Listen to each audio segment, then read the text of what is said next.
once you hit record. Well, Yeah. there we are. So Wow.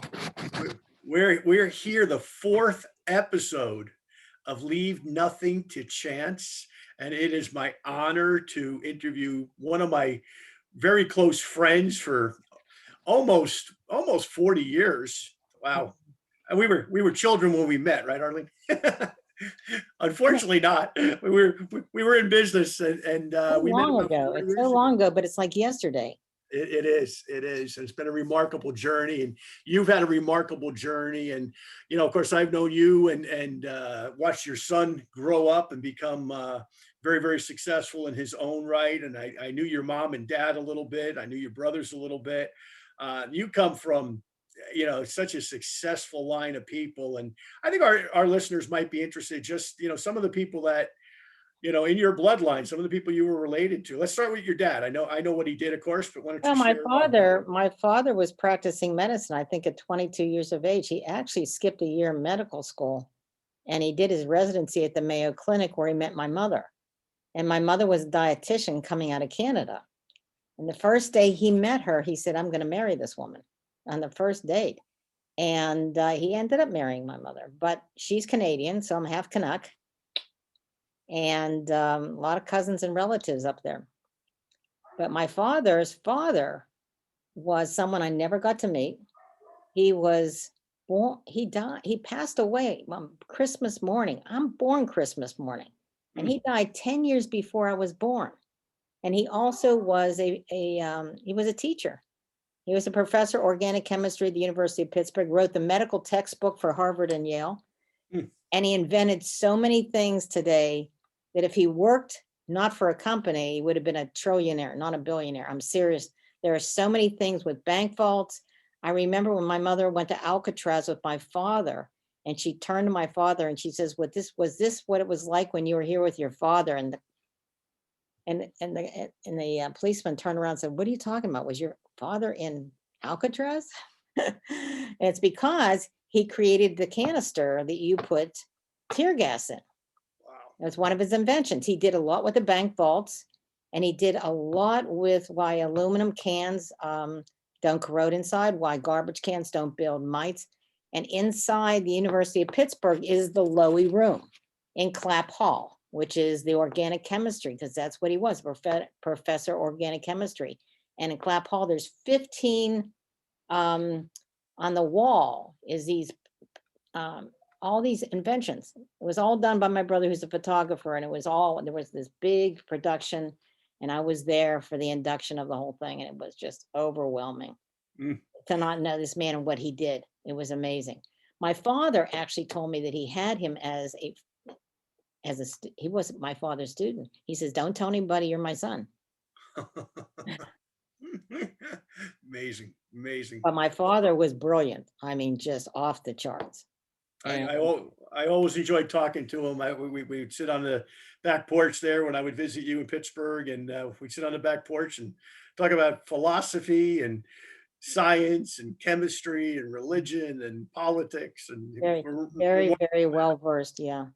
I certainly was, certainly was. I certainly learned a lot chatting with him. He would have been So, great as a networker because he's the type of guy that walked down the block and he talked to every single person and he knew everybody. yep, And he was a very unique person. sure was, Very sure unique. was.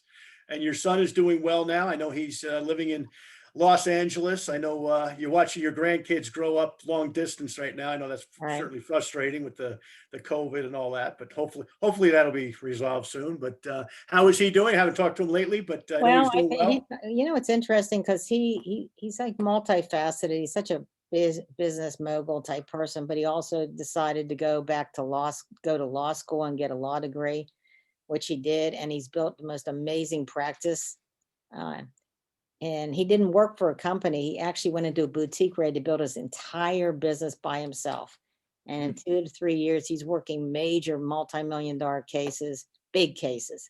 He's in major. He's just been inducted to the Supreme Court for the Sixth Circuit or something like that. He's doing major prosecution. He Wow. loves it. He loves it. But once again, he did his acting in Stella Adler Conservatory, and he went on to do movies and he was in some films in Hollywood, and he decided he'd rather own the film. That's the business side. And he decided, well, I'm going to be an attorney. I said, now you're going back to college. Oh, here we go again for another 4 years of that. So he did that. And, during the process of, even when he was in school, he didn't finish. I shouldn't tell this story. He didn't finish undergrad. I don't know if you know that. So when he went to a place and they said, you didn't finish undergrad. And he said, but look what I've done. He showed them the contracts he did in Hollywood. And the bottom line is they let him in. So he decided to go to this place. Now watch this one. And then when he died, he went and took homeschooling at Post University, went to a university and did 2 years of undergrad while he did his first year of law school. This is 39 credits he was doing. And then he was in competition for the moot court at the university with 350 people when he came in first place. So that's what we talk about today, about being a champion, mindset, which is what I love this Nothing to Chance book, okay? Because when I'm reading it, I'm reading my son. I'm reading my life and how I encouraged him to believe in himself and be that mindset of just going full throttle. As I said, he's my best student. He's my best student in 35 years. That's what I can say. Well, and you have another family member who I didn't know that well. I met him a few times, but I'll never forget when I met your brother and he said, you live in Dallas. Do you know a guy named Mark Cuban? And I said, well, everybody does. He says, well, he owes me $20 because he was my college roommate. He borrowed $20. So I said, the next time I'm at a Dallas Mavericks game, I'll tap him on the shoulder and say, Eddie, right? Your brother Eddie, I think it was. Yeah, and I said, Eddie, at this point, you better get some interest. Yeah. Get some interest at this point. Yeah, well, Mark's done pretty well. He could probably pay it. So let's talk about Nothing to Chance, Arlene. What's your, there's 15 principles in there. What would be your favorite one? Mindset. Okay. Mindset was my favorite. And that's something that I learned very, very early from my father. And that if I wanted something and I wanted to do something, there was only right way to get there. And that journey was to get to that level that I've only, in my life, it's always been, if I'm going to do anything, I don't do anything half rear end. I just don't. But a mindset you have to work on, and you have to read enough books that start challenging you to focus a certain way. Because when you're in this industry, you're dealing with all types of people. And I don't want to say this, but you're dealing with a lot of people that if you were hiring for a corporation, you would not hire them. But they all come from the same place. We all start the same place. We all have the ability to be anything we want to be. And it's believing in yourself. And it's having that, you think about something. I said I'm a high paid psychiatrist a lot of times, because a lot of times when I'm working with people, I can hear this outer ear of this negative thought pattern that someone is saying, you can't, you can't, you can't. And I'm thinking, like everything I did in my life, yes, you can, yes, you can, yes, you can. And my son, like very, very easily, I said to him, there's nothing you can't achieve in your life. There's some things that'll take you longer, but the destination is very interesting because you learn a lot from it, but just focus on the result and don't forget who you are. That's another thing, because I love the fact that, you talk about first place. I love this one. You said first place and no fork on the road. There's never been a fork in my road. When you first met me, you saw my abilities, was my mindset. You knew what I wanted to do, and there was nothing that was going to veer me off the road. And it's still that way today. No matter what I say, I'm consistently consistent in everything I do. ABC, ABC, do it the same way. That takes a lot of training. That takes a lot of strength. Because you know what happens? You have so many detours that come into your life and so many things that can offset you to go another range. And I'm not interested in that. I'm interested in, for example, if I have someone that has an interest in this business, I have to learn a lot about them before I'm going to even decide whether I want to develop them. Because I got to develop them with a lot of books. I got to get, my favorite books are the Kiyosaki books. I love him because Rich Dad, Poor Dad, learning about the 4 quadrants. Do I want to be a business owner? Do I want to be someone who wants to work for someone? That's a different mentality. Someone has to drive my car. Someone has to park my car. I'm not interested in parking my car. I'm interested in getting a car that parks You know, my car parks itself. That's what I'm interested in. Okay. So, you know, very early on, you know what the first book I ever read was, wait, I wrote this down because I want to remember exactly. Oh, Think and Grow Rich. That's the first book that I read with Napoleon Hill. I went, Think and Grow Rich. But rich meant to me is how many people's lives I could enrich to get to that journey. Because I'm more a giver than a taker. Mhm. I get off in my life changing someone's life. Oh, you know, when someone says to me, I have a goal, I map out that goal and I know exactly how I'm going to get there with that person. You know, in my current business right now, I've created about 15, 16 millionaires. What's interesting, every one of them was quote unquote blue collar. Someone who made 30 or 40 or 50 or $60,000 a year income. Watch this one, make it now that a month. They all make that a month. Clean houses for a living, people that took care of children, which is hard to do in homeschool and in the school. I mean, people that were hairdressers that just cut hair, didn't own a salon. They weren't business owners. They weren't people that made six figures. Sometimes those are harder people to develop this business, even though they have rolled up their sleeves and they know how hard they work to make six figures. A different mindset in this business because you're starting with all these different personalities and game plans.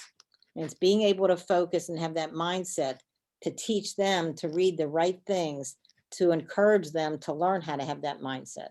You know, they talk about Tony Robbins, and I've always said, Tony Robbins studied people like you and I, and it's interesting. We seem to do everything the same way. There's a journey that people have that are tremendously talented. I'm not Phi Beta Kappa, by the way. Oh, I shouldn't even say this. I should say this. When I was in fourth grade, I couldn't read. I had to be trained to read, Johnny. I've never even told you this story. And when I went for my master's degree at the University of Miami, I did it in learning disabilities. And I was my teacher's favorite. I got a 4.0, but you know what I learned? I learned that I had a learning disabilities, and that was the problem of what I ever had. And so you either are auditory or a visual learner. And it's how you learn, it's how you train someone. And I don't know if you've ever known that. If you are a person who reads by books and that's the way you learn, or you're someone that listens to a presentation and absorbs more that way? It's two different learning styles. And so as a result, when I found out what my deficit was, I made it not a deficit. This is important. So when you're looking at people and I'm finding out what they're really good at, where my art form of this business is taking a team of people, taking the person who's great in social networking, taking the person who's really good in different areas and building a whole team where this person does this type of coring for the training, this one does this one does Excel spreadsheets, and then I look great. And there's a lot of things I can't do, but I don't zone in on that. I zone on what I'm good at, and I zone in what you're good at. And you build character out of people. So that mindset thing really, your whole book is really, you know, it's interesting. I pick your book up so many times and I start reading before I go to sleep because that's the only way that I can go to sleep, believe it. And there's so many times I've read it over and over, the same chapter, because with my learning disabilities, I have to concentrate and read multiple times to absorb the same information. But that's okay. I still get it. Nothing to chance. What can I say?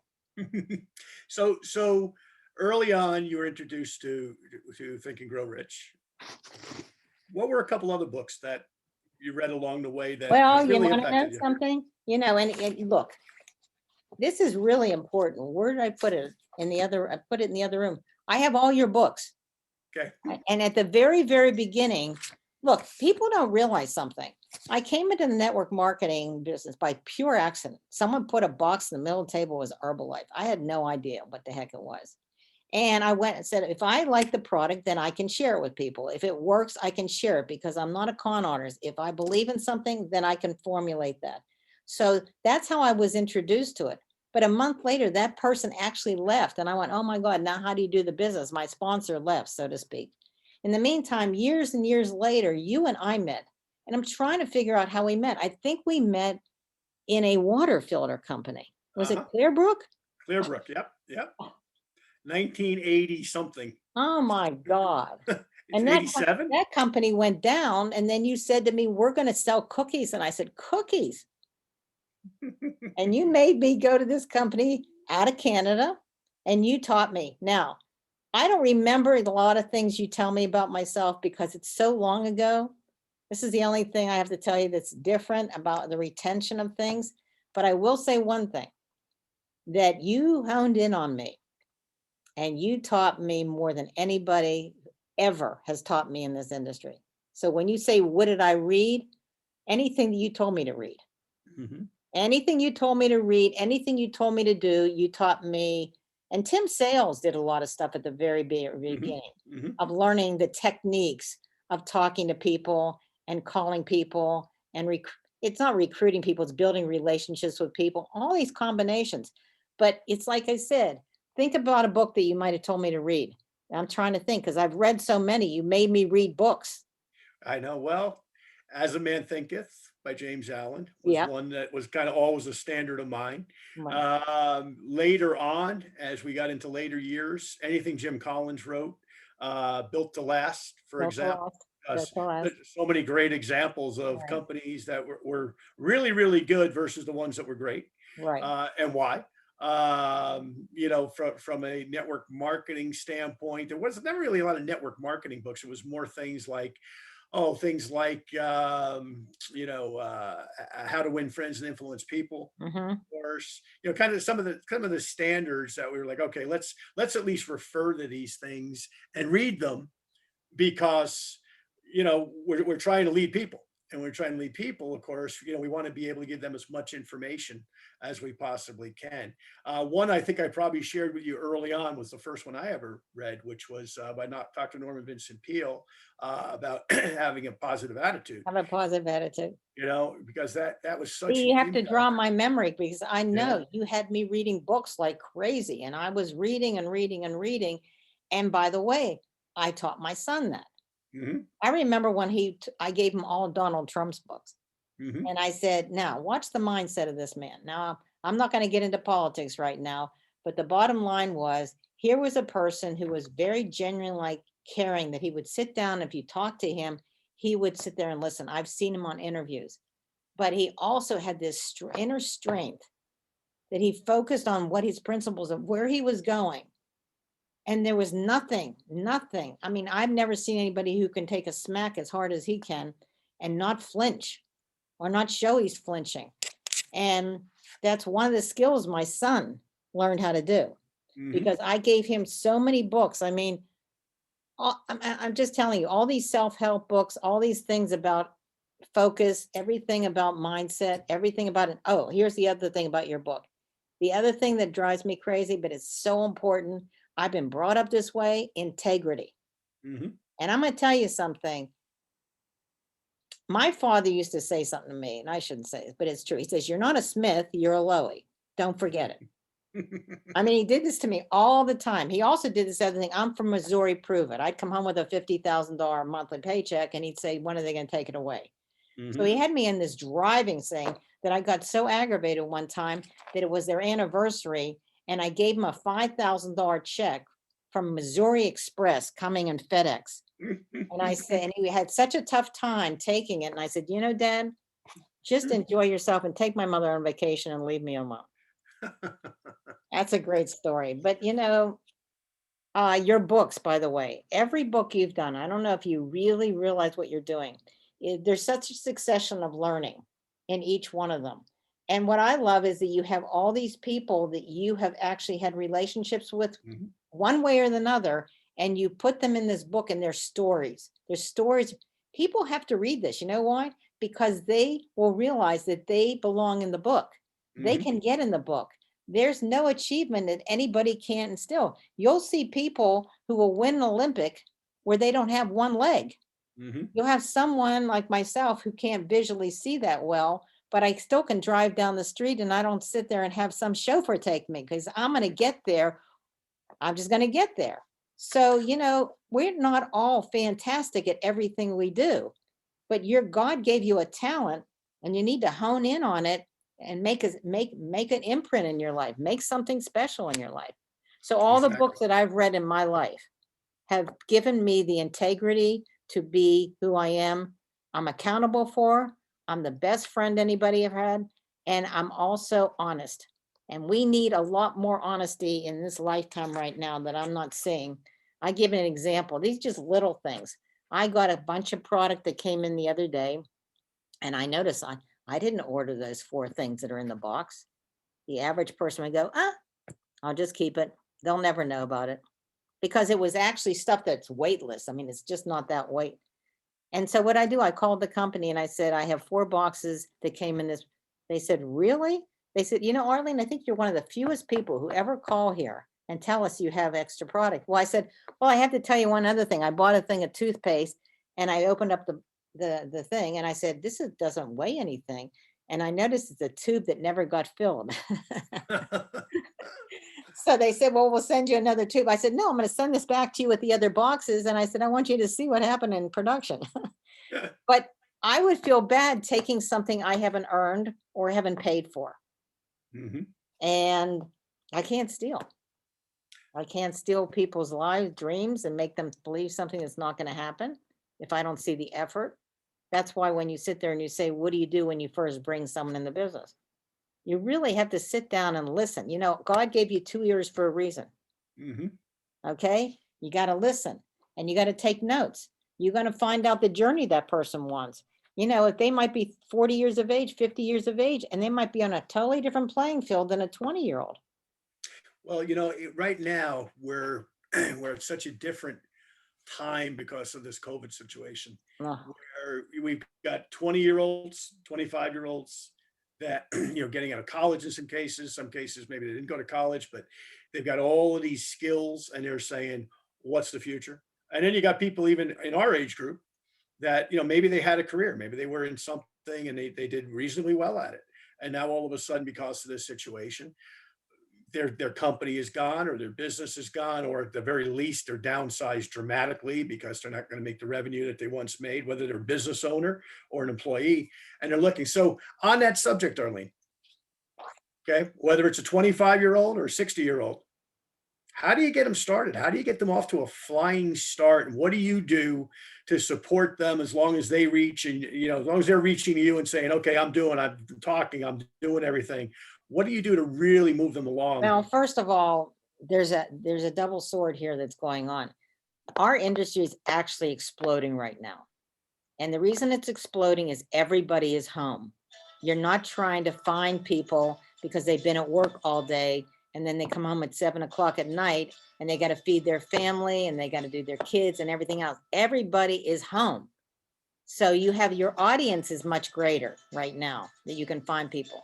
The second thing that's happened is you can't prejudge anybody's life right now. You can't look at them and say whether the person had a multi-million-dollar business, whatever their life was, it's very different. So what you need to do is open up the floodgates right now and allow everybody to evaluate your business, because people are looking for another stream of income, or they're looking for a major income. And so what do? It all depends on the person. If the person has been in a business for 20 or 30 years, I have to look at their mindset right now because they're very fragile. I mean, what is a 50-year-old going to do? Go back to college and get a degree right now? Our industry, people can afford. That's another thing. Our business is very affordable for people to come into. And those people that have been around for 40 or 50 years have a tremendous center of influence. And so what I do with people like that, very simply, is I sit down and I do a jogger. I do a jogger list of everybody they know. We start evaluating them and break them down into certain categories. And maybe like some people you want to just sell a product to, or someone you want to open the door. But basically, I'm really keeping everybody on the same playing field, because I'm noticing how many people have lost their income and are just, they don't have any income coming in. And if they're waiting for stimulus checks, those aren't going to come. Nope. Nope, they're not. So I do a lot of analogy on something. I really do. I break it down. It's an interesting way to do it, but let's talk about something a little bit different. You're very mindseted and focused, And of course, this is generic. The people seeing this are industry people and even non-industry people for that matter, looking, and probably some of the people we're talking about that are taking a look and they're going to trip over this because it is syndicated across the world on a number of different networks. So people will be looking and saying, hey, network marketing, multi-level, they'll hear what we're talking about. Now, you happen to be in a company that I'm familiar with, and you have a lot of different products without getting into the company itself. But you've taken one specific product Mhm. that you're known as the queen of And marketing that product in your company. right. Not only in your company, but in other companies, people, your name comes up, and it's like, oh, that's the well, I guess I could say it, the Pycnogenol queen. Mhm. Okay, and you're known for that. But let's talk about that for a minute because I think it's important. A lot of the people listening to this are in companies that have multiple SKUs of product. And do I sell this or do I sell that? Why did you pick that particular product out of all the products that your company has? Number one. And number two, how have you focused that in terms of your recruiting, as well as obviously your retail is a different subject. But as far as your recruiting, how have you used that product as the catalyst to build the massive organization that you've built over these last almost 30 years? Okay, well, the first thing is that when I came into the company, they only had one product line. And then probably about 8 months later, this product came out and I took a bottle and I tried it and I couldn't believe how I felt. And very shortly after that, I went to my father, who's a Mayo Clinic physician, and you can't talk about nutrition. And I said, Dad, I really like this product. It makes a lot of, it works like Motrin. It works like an anti-inflammatory. I'm seeing a differential. He said, well, go off the product. Went off the product. He made me do that 6 times. Hmm. It drove me crazy because that's the kind of guy he was. I mean, he just wouldn't bend. Finally, I said to him, I said, I'd like you to take some patients that have arthritis, asthma, and allergies, and I want you to sell every one of them 4 bottles, knowing in my head, because I'm great at marketing, that if they had the bottles, extra bottles on them, that their wife would say to them or husband, what are you taking? What are you taking? And if someone felt better before you know it, the husband and wives would be on it. But more importantly, my father was a diagnostician and he did a blood screen analysis before the person took the product. This is really Mm. true story. And I said, Dad, take the blood screen 30 days later and let's see what it looks like. He couldn't believe it was night and day. Could not Mm. believe what was doing to the cellular structure of the body and why people were like the inflammatory end was it was just changing and everything else. And people were coming back for more beforehand. So at that point, I said, you know something, I got to write the retail system for the company. I got to educate the consumer on this product because I don't believe in selling anything. Excuse me. I remember years ago with you, we would have audio tapes Hmm. and we would give someone on audio tape, say, listen to this, listen to this, listen to before you know, we'd sell the product, sell the product, sell the product. So I still believe that. But then I created the OPC system, which was oligomeric proanthocyanidins. That's what it is, pycnogenol. And what I did was I created a survey system. I still use that today, 26 years later. Mm. Someone says to me, what do you do? I wrote the program for the #1 selling nutritional product in our company. What do you think they say? What is it? Hmm. What do you think I say? Well, let's see if you know anything about it. Out Hmm. comes my survey. Why? Because my father taught me you can't see illness. You can't see what's wrong with people. Just you look at me, you don't know that I have vision issues because I don't even wear glasses. I'm not wearing contacts, but I have issues. Not until I tell you. You go into a doctor's office, what happens? They tell you to fill this out. They want to know. So I created a survey system that when I give it to someone, what now we email it to people, we electronically do things. I can do webinars, I can do Zooms where I can have 20 people filling out the surveys. And we find out what's physically challenging to someone. Do they have arthritis? Do they have lupus? Do they have Crohn's? Do they have fibromyalgia? I'm not diagnosing anything, but I know how it works with autoimmune. Hmm. And from that point, I give them the information and basically look at it and say, I circle the challenge and I say, you need to know and evaluate this product. And I give them a certain package with a video that shows medical issues and how this all works. And it's educating someone into the cell, making them decide they want to buy it Mm. themselves. And when they decide to buy something, by the way, they stay on the product. If they get results, they buy it. At this stage, I sell cases and cases and cases of this product. to families that have been on this product for 20 years. They Mhm. won't go off of it. This product, I said, no matter what this company came out with, there would never be a product that would sell this much. We sell 4 million at wholesale a week of this one Mm. product. Beautiful, So beautiful. this whole line was isotonic. This is the pH balance of your body. It's the same thing as taking an IV. So the absorption is really, really high on an empty stomach. So people are getting the results because they're getting the product. You have products like that in your thing where Mhm, you get mhm, great absorption. mhm. So the entire line expanded into vitamin C and E, and I mean everything from bromelain, you name it, in isotonic. And we ended up with 14 divisions of products. Mm. So we actually are in multi-billion-dollar industries, products that you would want. But I'm still the OPC fanatic. I Mhm, love mhm. OPC. That's what I sell the heck out of. And when people say to me, what do you do? I wrote the program for the #1 selling nutritional product in our company. They asked me what it is. I said, well, let me see how much you know about it. Why? Because I want to find out what's challenging to you. And Right. then watch with this thing. This is what you taught me. Then help them. I give Mhm, them, I have a book on it that I give them OPC. I educate them on the product that way. mhm. And I give them information that they study it, and then they understand why they're taking it, why they want to take it. And I probably retail every 3 months, $10,000 at retail At least, without wow. walking out of my house and without calling a person. How do you like that one? Yeah. Well, you know what?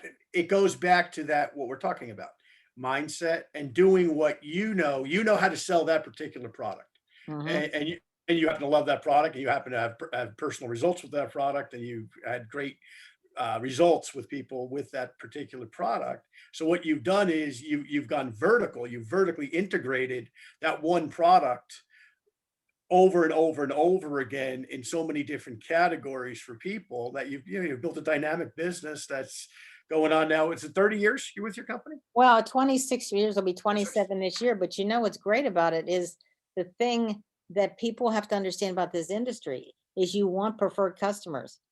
You want customers. You know why? Customers become the best unfr- become the best business owners because they end up sharing the products, using the products, and expanding their distribution of getting more people on the products. And products have to move to the end consumer by yourself taking it, and then a cross section of other people. I don't know about you, but I have found that I'm not as successful just bringing someone in just because they want the business. Hmm. They have to have an emotional tie to something that throws them in. I think I bring in more people that way that stay long term. And I agree with you. I think what's changed in multi-level is that there's a number of different product categories that are uh, real today.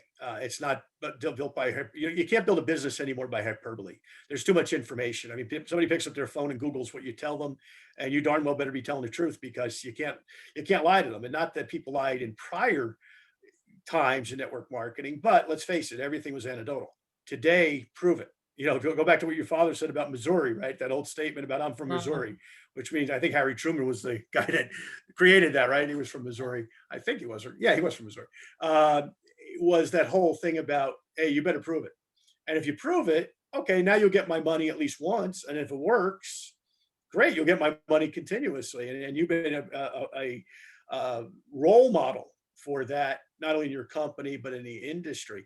Let's talk about one other thing, Arlene. You were unique in the fact that you had worked for Sony Corporation way back. You were the first female sales rep, I believe. Was it just in Pittsburgh or the whole US? It was Pittsburgh and West Virginia and yeah, that area. And what's interesting about that is I actually, I got out of I got my master's in teaching. I didn't last because I ended up working for socially maladjusted and it just didn't work for me. So about a year after I finished teaching, I was supposed to get married. That's another story.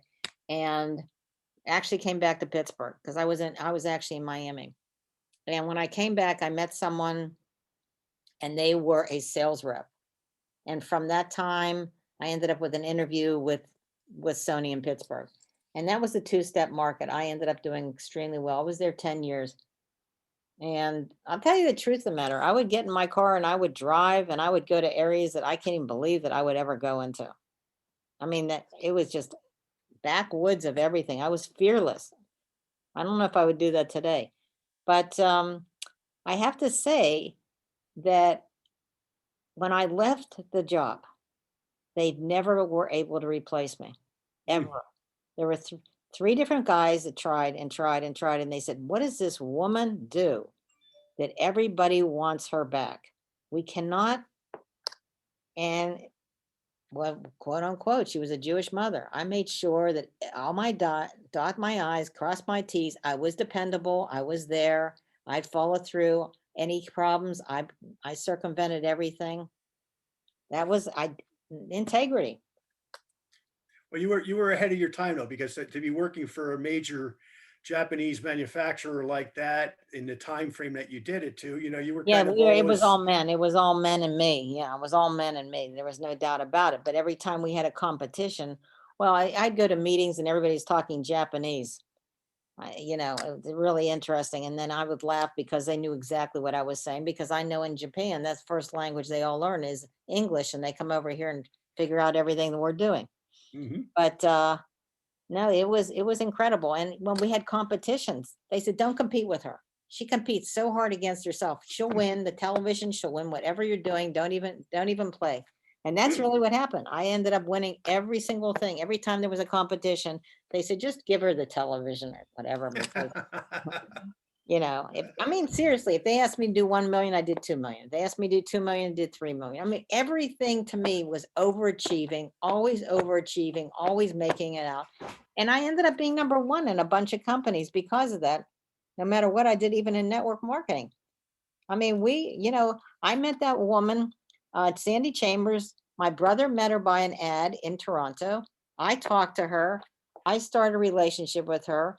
And then I met you and everything else. And I mean, we built 10,000, 15,000 people in Canada. And I'm from Pittsburgh, Pennsylvania. And she's from Winnipeg, Manitoba, which, by the way, that was where my mother was from. Now, that's outrageous that she's from exactly my mother's hometown. And we built, my God, did we build? We Yeah, we built did. huge. Huge numbers. It was amazing. But along those lines, I want our audience to realize something. See, people say, "What do I look for when I recruit somebody?" The first time that Arlene and I started to work together, and I knew her background with Sony, and she shared the numbers that she did, and I know being, both a judoka, okay, which in Japanese, it's a term for somebody who plays judo. I knew the Japanese culture fairly well. I said, this woman was in a major, major, major men's company, male dominated company at that time. I'm sure it's probably changed today, but we're going way back. We're talking 1980s that Arlene and I met, and she was with them in the 70s. So I said, for this little girl, and Arlene's a small girl, okay, physically, uh, this little girl to be able to go into that world, that male dominated world, and to kick butt the way that she did, network marketing is going to be easy for her. She just has to figure out, you know, how it works versus traditional sales, and she'll light it up. And here we are now, 2021 now, some almost 40 years later, Arlene, and you're still lighting it up, which is amazing. But that's one of the things that I looked at when we first met, and you were sharing that with me. I Mhm. said, wow, if you can do that in that world, which I didn't understand the Sony culture, but I understood the Japanese culture. And I was like, if you could do that in that world, I knew you'd do very well. And by the way, that wasn't only the Japanese companies, that was the American companies at that point too, where not a lot of female sales reps, right? And so you've always been somebody who's broken that glass ceiling. You've done it in traditional sales with that company, you've done it in traditional sales with network marketing. So in wrapping this up, Art, what's your words of wisdom for somebody watching this? And let's just say that person is in network marketing and maybe they haven't put it all together yet the way that you have. They haven't quite figured out that they really want to dedicate themselves to the process of becoming successful. I'm talking Canadian process, same word. So anyway, uh, they want to do what you do. They want to go out and they want to build a major organization. They want to have a great life. They want to travel. They want to go see the grandkids. They want to do all the great things that you get to do. What's your words to them? Well, my word to them is, first of all, you have the ability to achieve anything you want in your life. You have to decide if you want it. That's the first thing. The second thing you have to realize is that You know, when there's something I want to say, and I'm trying to think how I want to say this. Ask me that question one more time. So what would your words be? That person, maybe they're in the industry, because we have most of the people who don't see this are in the industry, but maybe they haven't really made it yet because they haven't made that commitment to making it the way that you did. Okay. What is it that they got to figure out in their mindset to do that? Well, I'll be honest with you. When I think about how I really developed this business, think about this. I learned the first day, if you want to be good at something, find someone who already has tackled it. Find the person who already knows how to do it and let them start mentoring you into the system. So put yourself around the successful people in the unit. That's really important. You did that for me. If you think about it, you schooled me from the very, very beginning. I didn't have a teacher. I didn't have someone. And so when I'm working with people, I say, look, I have 35 years experience in this industry. I already know how to do this. I've been in this company that I'm in right now 26 years. You want to work with someone now that you're 50 years of age and you lost your business with someone who doesn't know where they're going, has no direction in this thing, or someone who's already walked the talk. So I'm just saying for all those people out there that are looking for this, and the beauty of what you do in your own business is you go on these Zoom calls with 350, 450 people. Gravitate to people that are all on the same path, that are making success, and be around that positive reinforcement all day long. Keep that positive, because I'm going to tell you something. I don't have a negative outer ear. I don't hear any of that. I have a focus on, if I want to do something, there is nothing that can channel me out of that. And that's another thing you have to do. So if this is the decision that you want something, you want to learn how to do this business, put yourself in the arena with people around you that are successful already in the endeavor you choose. Exactly. That's what I would do, because that's that's the shortcut. Do you understand that if you did not school me, there's no way in God's heck there was anybody that I was working with at that company that knew as much as you did? Hmm. Well, I would have lost years in this business. I don't care how successful I am mindset. There's techniques. There's things, the elementary things that you have. By the way, your first couple books that you wrote, the very, very first Moving Up, everyone should read. Hmm. They should read all these books, because every one of them is a learning process, but there's a succession to it. And Nothing to Chance. Really, it was a perfect title for the book, by the way. Perfect title for the book. Well, you met Grace and Fred, Oh my God. and that title came from a couple of their athletic woes, frankly, their disappointments, because you learn as much from disappointment as you do from success. And it really came from that, and me talking to them. Ironically, we got the Super Bowl coming up here shortly. People won't see this till after the Super Bowl, by the way. This will be a March interview, but the Super Bowl will be over. So we don't know who's going to win. But there's a guy playing for Tampa Bay, okay, that we both know. Matter of fact, his very first, this is funny, his very first pro game, when Drew Bledsoe got hurt, I was at your house and I was watching the Patriots, and I think they must have been playing the Steelers. And anyway, I was sitting in your living room, remember, oh, here's this young kid from Michigan, he's got a good arm, let's see if he lasts. Well, here we are, however many years later that is, and he lasted. But, you look at Tom Brady, the man is a master in preparation. You look at Winston Churchill.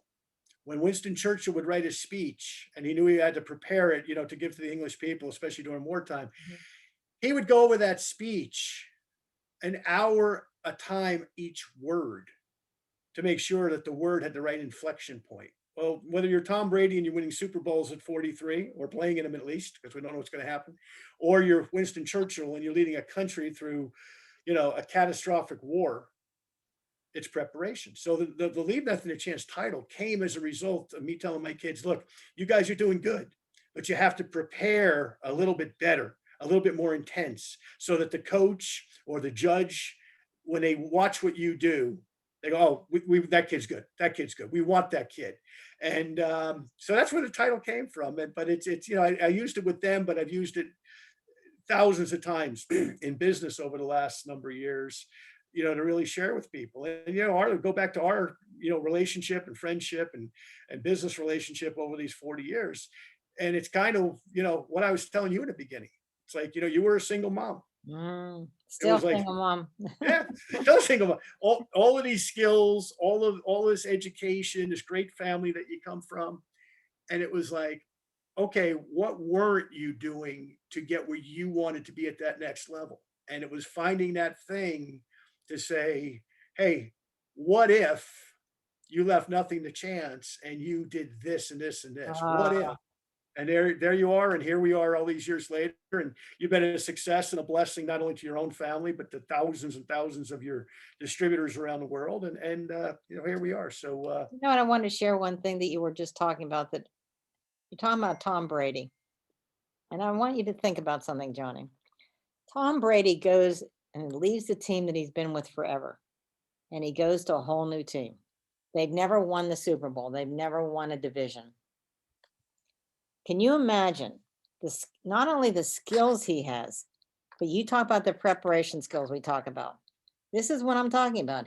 He went in there and he schooled all these people within this whole team, and he has these guys. I mean, he has it. These people respect him so much, and he's got this killer instinct in him, and he's challenged these people beyond any level they could have ever learned in their life. And you take Patrick Mahomey. I call him Mahomey. I love him. I'm in love with this kid. I think he's incredible. I mean, he can do every facet of the entire business. But the two of them are icons. They're in an element and they're in a level where they have this, their teams have this appreciation and this respect, and there's this command that is so unique and very unusual.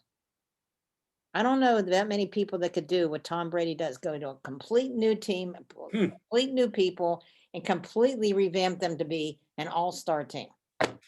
And you know what? It comes back to one word. It's the word that is used over and over again in any organization that succeeds, and that's leadership. Leadership. Tom Brady knows how to lead human beings. Yeah, he's a heck of a quarterback. He's still a great quarterback at 43 years old. Well, But he his doesn't, leadership skills you know, are way, Bahami has only been in the business a certain amount of time. It's gonna be real interesting. I have no idea. It's gonna be one heck of a game, though. oh, it's going to be wild. But you look at that, whether it's Tom Brady, whether it's Winston Churchill, whether it's Ronald Reagan, whether it's, you go throughout history, be it in sports, be it in politics, be it in business. Anybody who leads an organization figures out that it starts with them. They got to lead themselves. If you can't lead yourself, you can't lead other people. And, lead themselves, and then lead a small group of people, and then a bigger group of people. And that's something that, you have done tremendously now for, 4 decades. So, I got nothing but respect for what you've done in your career, my friend. Oh, I appreciate it. I appreciate it. But remember one thing, my master's is in teaching. I was a Mhm. facilitator. By the way, some of the best people to even pursue in this business are people that have organizational skills, who have patience. Teachers have organization and patience levels. They're fantastic in this industry. I look, Absolutely. I look for them. Absolutely. Well, I had a So, great time today. well, we're going to wrap up here. And this is John Solider with Arlene Lowy, the Pycnogenol Queen. It's funny, I got to title every one of these. With you, it's easy. It's like the Pycnogenol Queen. That one's easy. I don't have to figure out what to call it. And, or the Queen of Pittsburgh. But this has been a lot of fun, Arlene. I appreciate you doing it, my friend. And for everybody else, okay, we've got another great guest coming up next episode. That'll be our friend, Dr. Tracy Jones from Tremendous Books. Tremendous lady, tremendous supporter of the network marketing industry, graduate of the United States Air Force Academy, and also the daughter of the legendary Charlie Tremendous Jones. So that's going to be another great interview. So Arlene, thanks so much. Appreciate it. Take care. You look great. Skinny. Get there. We're working at it. Oh, no, you look like a whole different person to me. Okay. Take care. Bye-bye. Bye-bye.